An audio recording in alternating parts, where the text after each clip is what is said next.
What's up, everyone? Welcome. I'm a few minutes early tonight. I see some Australians on here. Um, there was a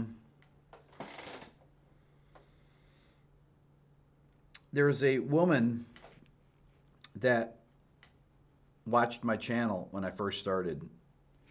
She was Australian. This is back when I was doing started on Periscope, and I had about I would typically go on around this time at night, and I'd probably have, I'd say, no more than 12 people would ever tune in. And there'd be 12, and then people would drop off, and then there'd be 5, and sometimes there'd just be one person, or everyone would drop off, and I would just stop my stream. But there's this woman named Petra. It's spelled like Petra, but she said it, pronounced it P-A, like that, Petra. And no matter what time of day I came on, she was there, and she lived in Australia. I could come on at 10 o'clock in the morning. I could come on at, 3 in the afternoon, 10 o'clock at night. I would go on, not Patreon, double K, Petra is what it's spelled like. So, and she would comment on stuff all the time. She would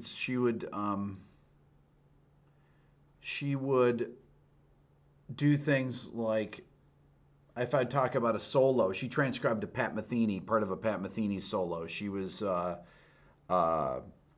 any article I was looking for, anything. She would send me messages on Facebook, and she must have had perfect pitch, because she had an amazingly good ear. She could figure out anything. And she was, if you look on her Facebook page, she was very odd. But she was always incredibly nice in her comments, and I would write back to her. We'd chat back and forth. And then, and when I first started this channel, she'd always be on. You see her, Joe. That's her. I got a message from her sister last week. She passed away last week. And I talked about this last week, I think, when I got this email, but I wanted to mention it again here. It said that her sister said she was in the hospital for 2 weeks before she succumbed to her cancer. She had advanced cancer in multiple organs. She said, I doubt she would have told you this about herself, but she'd fallen on hard times and been living in her car for the past 8 years and using gym for yoga and showers for 8 years. And her sister says, I want to thank you for the time you gave her. She obviously had a great deal of respect for you and your wisdom. She had a troubled life, and sadly, her unique musical gift was overshadowed by mental health issues. But upon reading your post you shared with her, she would have found great satisfaction in the stimulation of your online classes, and to have been able to share some of her amazing musical talent with you. Many people disregarded her because she was different, but you always showed her the respect she deserved. And amazingly, the music she wrote for you was all done in her car where she lived. What a resilient and extraordinary feat. I miss her terribly, and was scouring her phone to find out what went on for her behind the scenes to help with my eulogy next Tuesday. I was delighted to see your ongoing interactions with her and wish you peace and love and happiness in your life. Thank you so much for your kindness and time for my beautiful sister. And that's from her sister, Paula.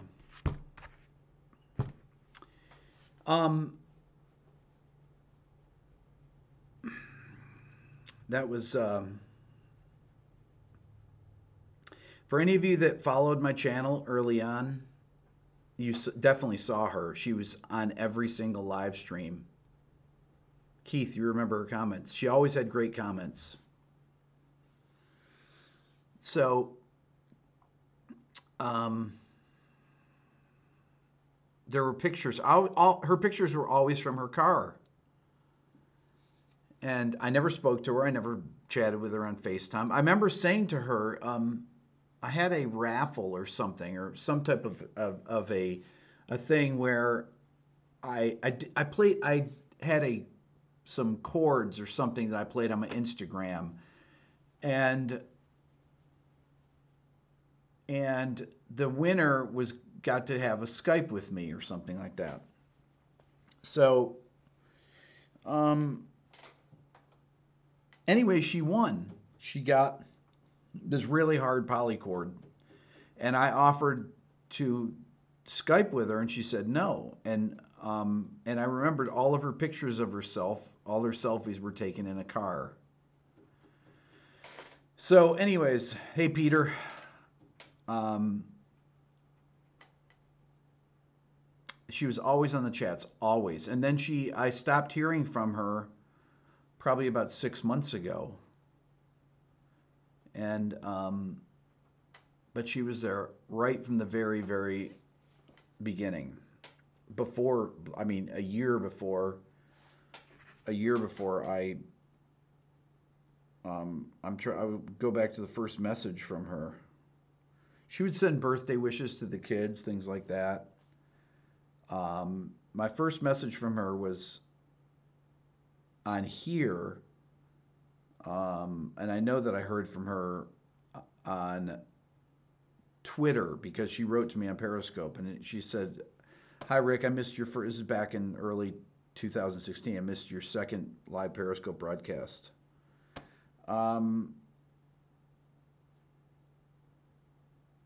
It just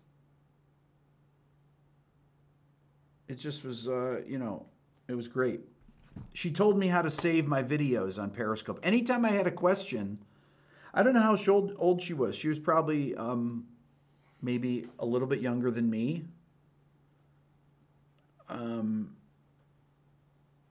But anyways, so that puts a lot into perspective there. You know, life is precious. Life is finite, and always remember that it's never too late to waste the rest of your life. Or it's never too late to do something with your life. Seize the day. There you go. Anyways, so I want to talk about a couple things. I put out the Fleetwood Mac video. Those of you that saw my thing this morning know that I put out the Fleetwood Mac video and it got taken down. And I'm really, really, it wasn't Universal, it was Warner Music Group. So in my video, I talked about Rumors being one of the top 5 selling records in the United States or worldwide of all time. And the list starts with Michael Jackson Thriller, and then second is the Eagles' Greatest Hits. The third is Zeppelin 4. The fourth is AC/DC Back in Black, and the fifth is Rumors, Fleetwood Mac. All of them are double diamond. So out of those, Led Zeppelin blocks everything. I'm realizing now it's not the labels, it's the artists are blocking these. Led Zeppelin blocks everything. The Eagles block everything. Now I know that Fleetwood Mac blocks everything. I don't know if AC/DC blocks everything, but I have a suspicion that they do block everything. And I think that Michael Jackson, I think that he probably blocks everything too. And my thing with Fleetwood Mac, Go Your Own Way came out in December of 1976, okay? That was 42 years ago. Almost 41 and a half, 41 and 3/4 years ago. Haven't they made enough money on that record? Double K asks, what does that mean? Led Zeppelin? Yes. Or the label has people that specifically monitor those accounts and take them down instantly, the algorithm. With anyone else, they don't. Bruno Mars, no. Alice in Chains, no. Nirvana, no. Pearl Jam, no. Soundgarden, no. Every video that you've seen that I've made, Peter Frampton, doesn't matter. All those go through and the artist get the money. I could post it, Joe, in the forum. I think Aaron's going to post it on Flat 5. And Aaron's going to be in tomorrow. I'm going to do a live stream on the main channel tomorrow. Aaron's going to come in and help me with a video that we're making to put out the next day. And then I think the Chris Potter video will come out the day after that. Metallica does not block, no. Any video that you've seen of me doing it, they don't block the videos. But Zeppelin does. People that are, I hate to say it, money obsessed. Because I know that the Eagles were money obsessed. They fired Don Felder for money. How much money can you have? Now, I'm a capitalist as much as anyone, but, you know, it's really bad business. Incredibly bad business.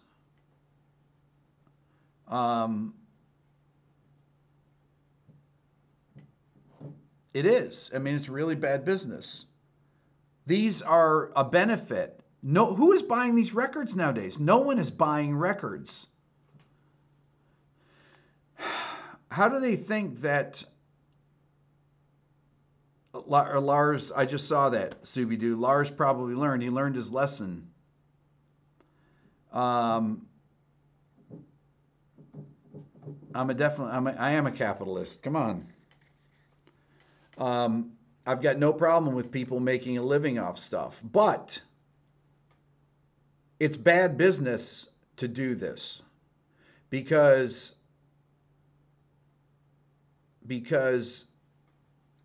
their catalog is doing nothing. Do you think young people are discovering Fleetwood Mac? Yeah, a few people are.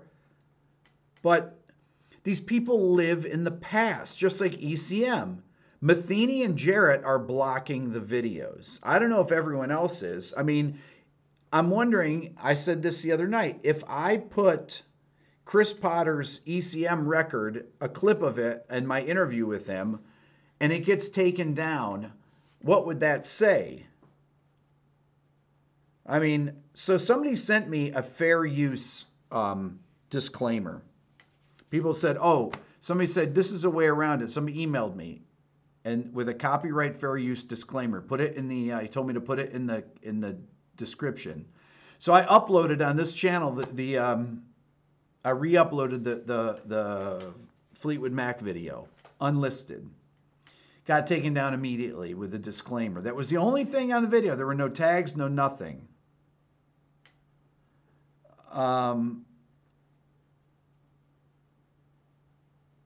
So, and it's not like they don't get paid for the streams. This is the idiocy of this. This is the complete idiocy. What is the point of taking down the song and having it monetized to you? Anyways, okay, that's my first beef. Okay, now, so this is a comment I got on my Alice in Chains video, and I was talking to my buddy Pat tonight, and this comment, most comments I couldn't care less about, but this comment is a prevailing comment that not this person makes, but I've seen it. I see it occasionally, and it really drives me insane. I'll tell you why. I'll read it to you. So I'm explaining about Alice in Chains that on the first chord in their on the first chord of their tune, Them Bones, they sing a perfect fourth in the melody or harmony. So it's in drop D flat, and the chord is D flat, you know, power chord, and the two notes are A flat, D flat, so you get the fifth and the root. Then the bass moves up a half step to D, and that becomes the sharp 4 in the major 7. So D, Lydian major 7, D major 7, sharp 4, right? And then the bass moves up another half step to E flat, and it becomes E flat. Those two notes that are in the melody become the sus4 and the flat 7. And then it moves up another half step and it becomes the major 3rd and the major 6th. It becomes an E major 6. Now, this guy says, here's his comment. This was an example. His name is Zgembo, Adislic. Feel free to comment on this thread. I've never ever said this before to anyone, to comment, to respond to somebody on. Have I ever said that to anyone? Because this kind of stuff drives me absolutely bananas. He says, and do I ever read comments on here? I don't read comments, okay? This is an example I find often with music teachers and theorists applying their concepts to rock artists. While Rick is certainly correct, quote, I believe him, exclamation point, I imagine the chromatic riff and chord changes probably came just from fiddling around on the guitar, coming up with a riff, and it sounded good to the guitarist. I highly doubt if he could name what the D Lydian major 7th chord is, let alone use it in his songwriting. I'm not saying he didn't play it, I'm just saying he didn't know what to call it. So when you approach it from a theory point of view, it is complex, but when you approach it from the musician's point of view, it's just what sounded good. Well, of course it is what sounded good, idiot. I mean, come on. This is just a complete idiotic, the band hammer. Branyan, you're the man. This is just utter stupidity, okay? So I say, so what if he didn't know what he was doing? I do. And you can too by watching this video. A stupid argument that is commonly made by ignorant people. The whole idea of this series is to understand why things sound good. That's the whole point of learning anything. You don't need theory. You don't need theory. I don't say you need theory. Did I say Jerry Cantrell knew what he was doing? Of course not. But you know what? People wonder, how does Alice in Chains get this sound? So I spell it out for him. He's got great taste. Exactly. Right? So this guy's basically saying, well, you shouldn't learn anything, or to explain anything is pointless because the guy that wrote it didn't know what he's doing. Okay, so what? I know what I'm doing. I don't care if you don't know what you're doing or if anybody else knows what they're doing. The point of my channel is to educate people. So if anyone wants to comment, it'd be nice if he had about 100 comments under here. Please feel free to say whatever you'd like. His name is Zgembo. I'm going to type it on here so you guys can see it. I've never ever said to respond to anyone, but feel free. Zgembo. My friend Pat commented on it. And Pat's like, why do you even bother responding? I said, you know what? I don't respond to many comments. But I respond to stupid comments because I don't want to have people spread stupid ideas. Adislic. That's the guy's name if you want to comment. It's like it goes against the entire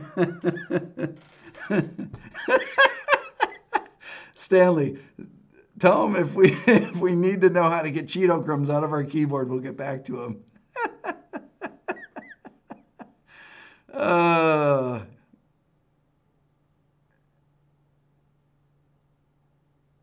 No, don't let it go, Chris. There's no reason to let it go. If I wanted to let it go, I would have deleted it. I usually delete idiocy like that. But you know what? It's about time, because it's like his argument is, why learn anything? That's it. That's his whole argument. Just because the guy didn't know, well, you know what? When I write stuff, I don't think about what I'm doing theoretically or anything. I write what sounds good to me. Then you can figure out the theory later to explain it to people. And you know what? Then I can explain things that I hear and I can understand them for myself. I mean, he's basically saying learning is done. There you go, Subi. Chris, you hear it a lot, mostly from guitarists.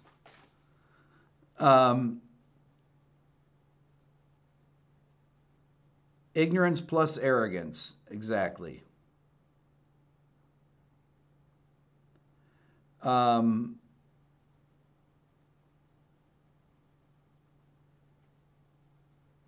Of course, it's possible to do good stuff, Double K, without knowing. That's not the point of making videos. It's the why learn anything generation. But I guarantee you this person is not. Branyan just said that. What's the point of learning anything without learning? Jari, teachability index 0 to 10. Let's find him. Find him. What's the point? Why even bother getting on here if you don't want to learn anything, you know? That's why I make videos, because I want to learn. I learn myself. I always say I learn more than people when I'm teaching.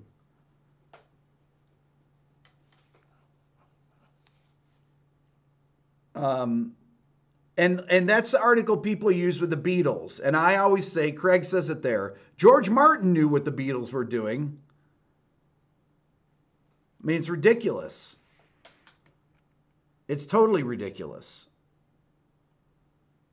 You know, when people say to me in the old days when I was producing, hey, I want to get that sound. Well, guess what?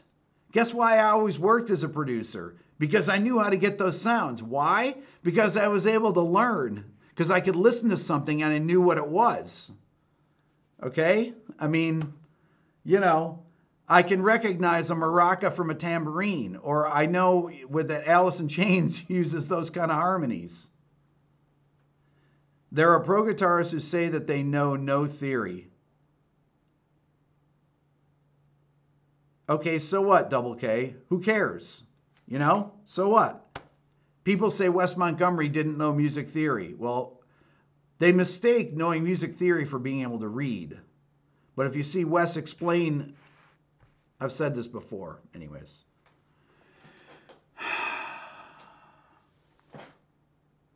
And you know what? The guy obviously likes, I mean, he watches the stuff, right? But he just is completely missing the point of explaining it, right? Whatever, let it go? What? Not whatever, let it go. You're out of here. Gone. Whatever, let it go. That's boom! Whatever, let it go. Don't tell me to let it go. Man, I don't believe that. Body knowledge. You've written sounds not knowing most of the chords, of course. Fancy expecting a teacher to teach you something. There you go. What's up, Eric? What's up, Tom? Wait, what is it? The hammer? What did you say, Brandon? What did you call it? I forgot.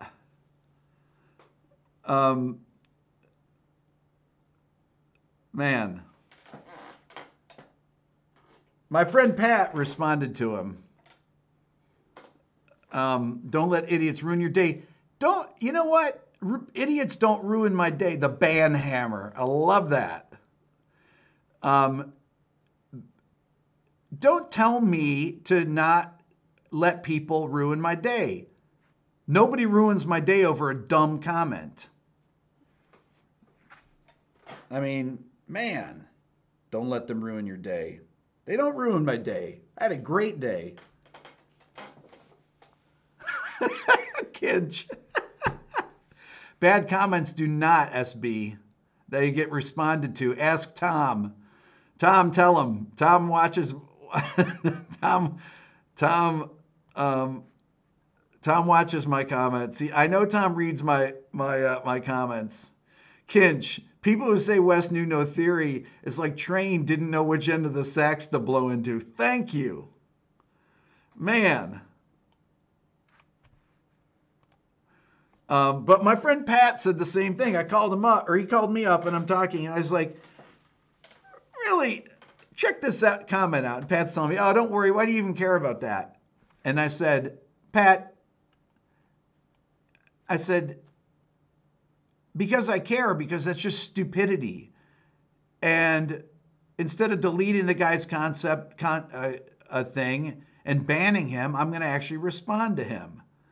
So then Pat responded to him. And Pat was much nicer than I'd be. I wasn't mean in my thing. I think I did say idiotic. There we go. How Fing cool. Not railing against idiotic comments can ruin your day. Boom, exactly. It's called passion. Thank you. Stupidity should be painful. Exactly, Subi.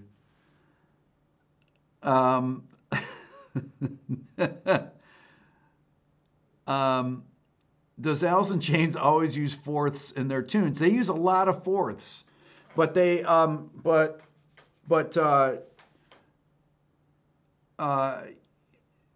people don't realize that these guys sit around with their guitars and they find the notes and the chords. I mean, Kurt Cobain, this is idiotic to think that these guys don't know what notes they're singing. I mean, they know what notes they're singing. All you need to do is pick up your guitar. I'm going to play Alice in Chains on a jazz guitar here. That's okay, though.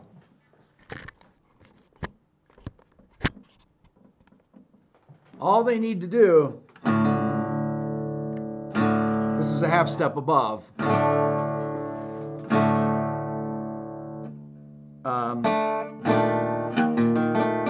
Those are the notes.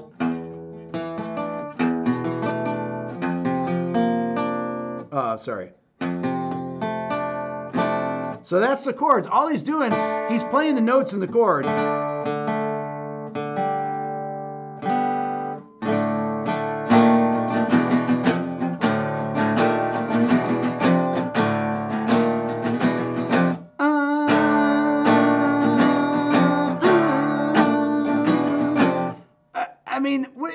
This is idiotic. He didn't know what he was doing. All he's got to do is play the chords on the guitar. That's the opening chord. That's what he plays. Then he plays here. And he's like, oh, what if I hold those notes down? Ooh, that sounds great.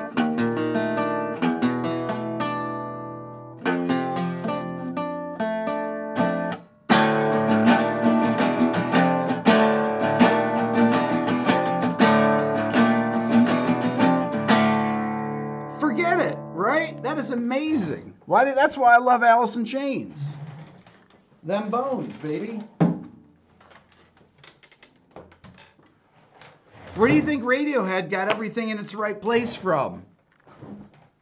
Radiohead totally stole that for Everything in Its Right Place. You guys know Everything in Its Right Place, right?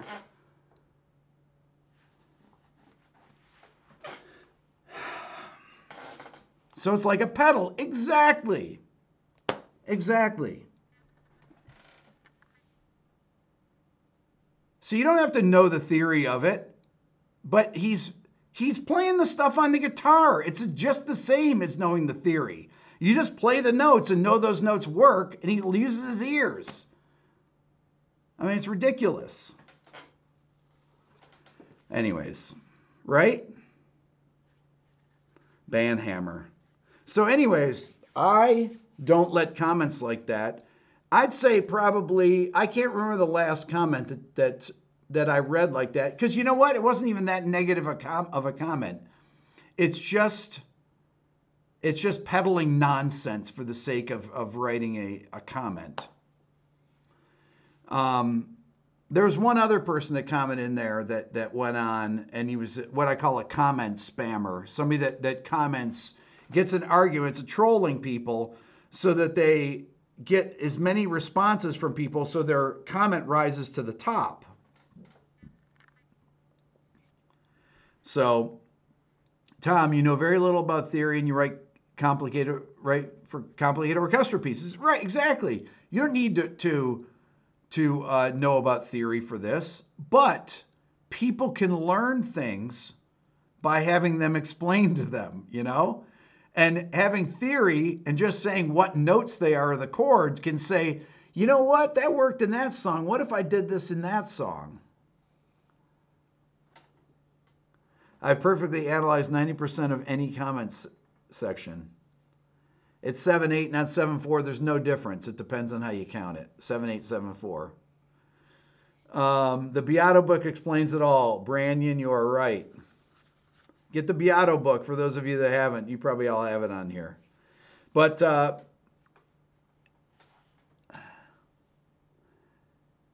he's in 6th grade orchestra playing trombone, but the director got long-winded on theory. Came to me, I tried showing instead of telling, ended up long-winded too. After saying that, it's great to know theory, okay? Eric, I like theory being descriptive rather than prescriptive. Exactly, there you go.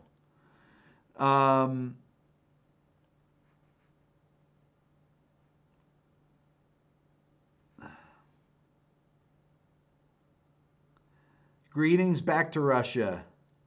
Dimov. You know, I'll tell you one thing that people don't know about. Most musicians, I'd say 98% of musicians, no matter how good they are, what they don't know about. Acoustics. Something that they deal with every single day, and they don't know anything about it. You know, I knew nothing about acoustics. Well, I didn't know anything about how to hook up a mic into a PA system until I was 37. When I started producing, I didn't know anything about recording at all. I couldn't hook up a mic. I didn't know what a mixer did. I didn't know what signal flow was, nothing. And you know what? When I built this studio here, when my friend Jimmy taught me how to build it, and we all worked together, me and my assistant GL and the singer from my old band, Mark. For 5 months, we worked in here building this thing. And Jimmy would say, this is how you build a door frame. All right, guys, do it. He built the first one, and we do the next ones. He showed us how to do the first few things on the floor. We put them in. He'd move to the next thing. So when you're designing a studio, you got to learn about acoustics. And then you start realizing, okay, wow, Flutter Echo, what is that? It's that buzzy sound you get when you have parallel walls. You hear it up in the corners when you clap, when you have a sheetrocked room in a square or rectangular room. You clap your hands, you hear that buzzing sound, really high-pitched buzzing sound. It's called Flutter Echo because it flutters, and you find it up in the corners. So what you try and do is you reduce the parallelism in your room. You can do it with crown molding. That'll get rid of it, believe it or not. You can do it by taking the angles out or by actually putting things in so you don't have any parallel surfaces. But acoustics are involved in everything you do. There are acoustics when you put up a microphone. Microphones have acoustical properties. That's why you don't find them. I've explained it on here before. You don't have parallel surfaces on them. They all have odd angles or they're curved. The windscreens on them, everything, right? When I look at a mic here, I take my microphone. This is the thing that I use to record the sound of my videos here. Okay? They've got all these, well, the diaphragms are hidden in here. But you see how they're round here? Why are they round? Why are they not squares? Why are that's a stereo mic. It's hard to even know with that, but.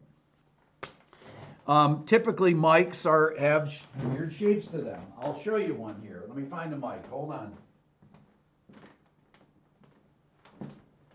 I'll find a couple mics.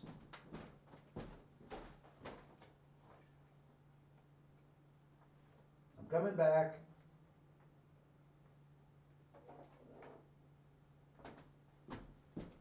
All right. Here's a couple mics here. This is an RE20. You see it? It's round. Why is it round? Because it doesn't have any it has no parallel surfaces. What about the end of it? The diaphragm is right in here, okay? The diaphragm is straight up and down, right? Well, what about this surface? You see how this surface is curved? The reason it's curved is so it's not parallel. There's no parallel surfaces to the diaphragm. Same thing with this. You see this? You see the diaphragm, you can see it right through the mic. That round thing right there is the diaphragm inside, right?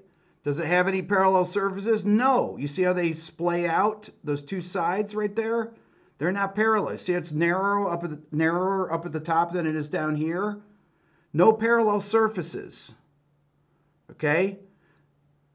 You got that? That's how acoustics work. Acoustics work in microphones even, in the way that they're designed, so that you don't get any type of sonic, what would you call it? Artifacts. Anything you don't have. I mean, there's things that you get. You know, you get phase cancellation from having, if your room isn't, you know, I mean, like, for example, a low A at standing waves, thank you. A low A, the waveform is, you know, 50 feet long if you're talking about 27.5 hertz or something, you know. Or, I think even an octave above that, 55 hertz, a low A is 50 feet long. So the cycle of the wave can't even make it through in your space. So if you have a small room, that's how you get all these standing waves. And you get phase cancellation, so you don't have accurate bottom end. Okay, double K, how do I learn all these details? Was it from experience? Yes. And I did things where I asked questions to people, and I used my ears. I don't have to know acoustics. I don't need to know mathematics to know when something sounds bad. That doesn't mean that I don't understand anything about it and can't explain it. Can I explain the math behind it? No, I can't. My brother could, because he's got a master's degree in mathematics. That doesn't mean that I don't understand acoustics or understand how to get rid of Flutter Echo. Or if I have some weird bass resonance going on, if I have standing waves, you know? So there you go. Acoustics are incredibly important. A piano is designed acoustically. When you open the lid of a piano, why is it on an angle? Right?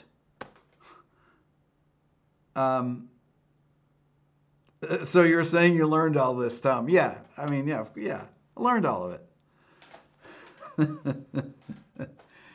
Anyways, so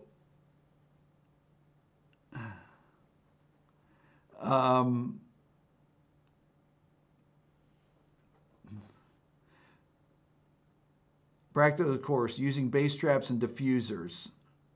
Yeah. You can see my diffuser in the control room there. You see that thing right there? Right there? That's a diffuser on the very back of the control room. But, you know, this stuff is not rocket science, but it is science. And between the floor and ceiling, if you look on my ceiling, I have things called diffusers. You see those things? You know why I have diffusers like that? Because that's the only place in my studio that has parallel surfaces, are between the floor and the ceiling. And it is rocket science. So the diffusers have to be spaced at least 2 feet apart. You don't have to cover the entire ceiling to get them to diffuse properly. You see here? See those things? Those are diffusers. So those keep the parallelism from the floor and the ceiling from interfering with the sound. Because it makes those irregular surfaces make the sound waves jump in unpredictable, well, it could be predictable ways. If your floor was carpeted, would you need diffusers? No, but the point of having a studio is not having a completely dead space. And those are made of styrofoam, actually, those diffusers. I mean, they're wooden diffusers, but they're incredibly heavy. And what you don't want to do is you don't want to deaden your room. You want to have it as live as possible. You guys can hear that I have ambience here. So diffusers are just to reflect the sound waves. They're not to deaden them.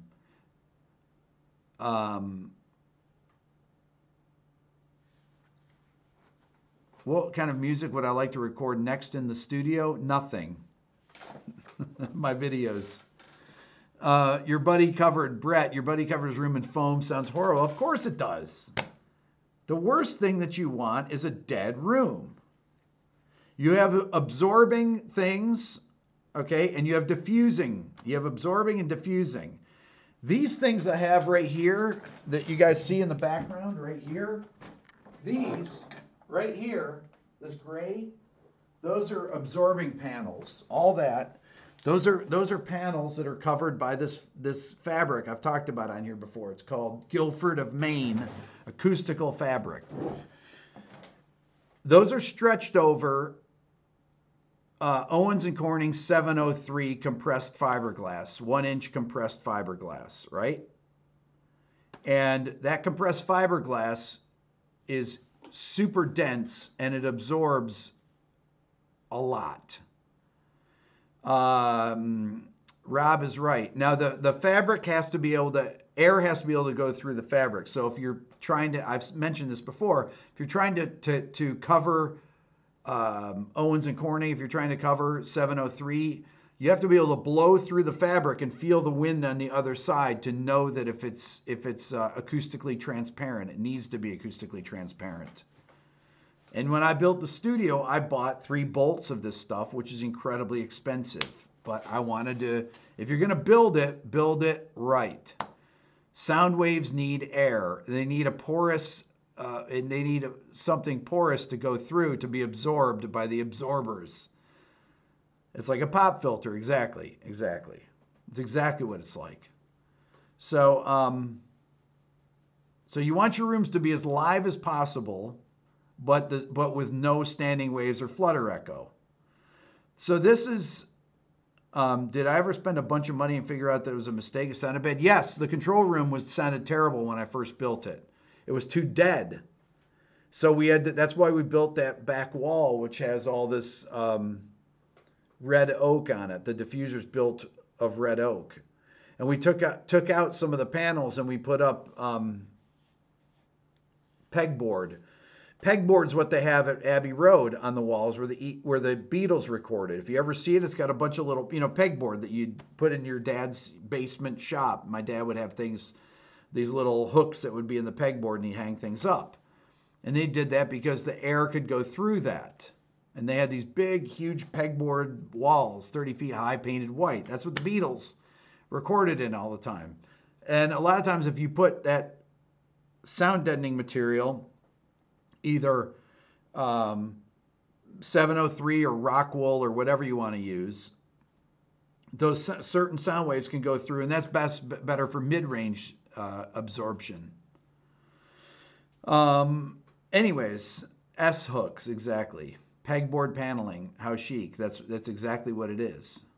So some of the ones in the control room, in the back of the control room, are actually pegboard that's covered by fabric too. You know, Rick, you're kind of like a modern Pythagoras with a little less math involved. Well, that's it. I mean, it's always, learning is about not forgetting, right? That's the key.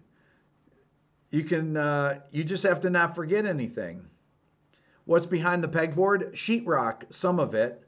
Sometimes it's 703. It depends. As my control room goes back, they have this concept called the live end, dead end control rooms. A lot of control rooms starting, back in the 70s and everything used as principles.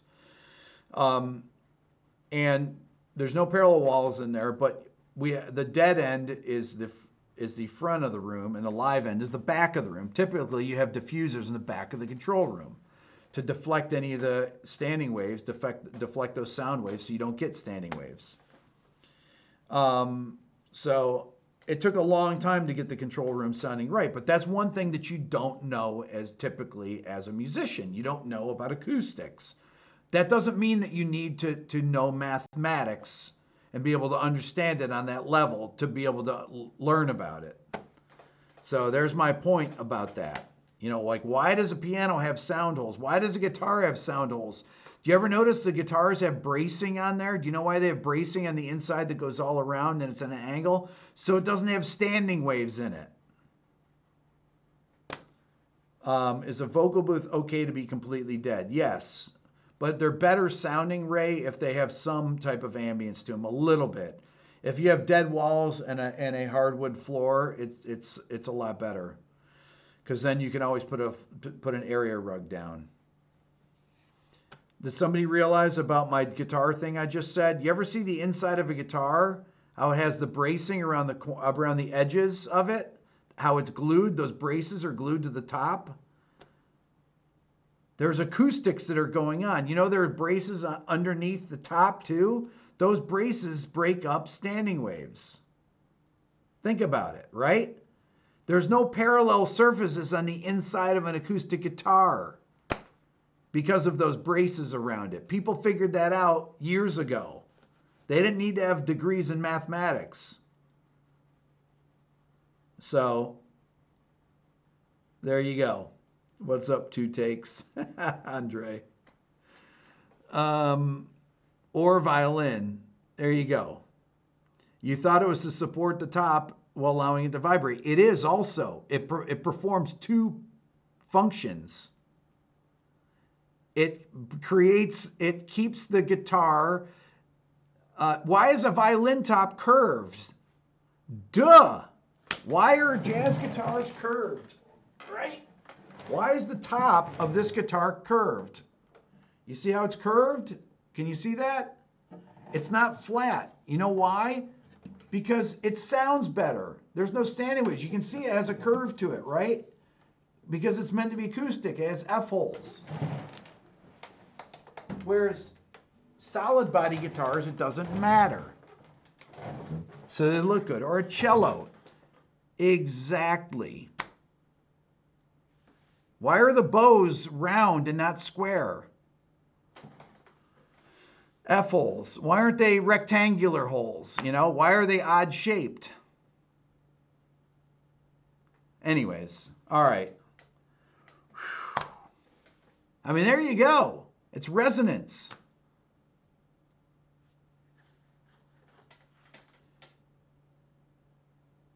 Are there other types of guitars with unusual designs that might deal with standing waves even better? I mean, there's some other designs of guitars, but they pretty much have it figured out.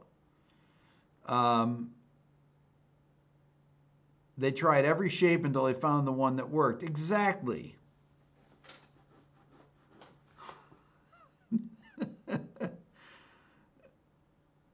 Only an F-hole with dumb comments. Too much content in this video. There you go. You know what? This would have been a great video, period. Oh, it is a video. I can take this from the other channel. I could take this down, edit this, and put this out on the main channel as a rant video here. You had an ovation. It was definitely not square. Exactly. Anyways, all right, I'm good. You guys are awesome. I'm good for tonight. I said everything I needed to say. Go do your thing and be merry. The ovation has a round back and it doesn't stay on your leg very easily. Throwing a couple of shots at Apple, you get 1 million subscribers. Thank you, everyone. You're the best.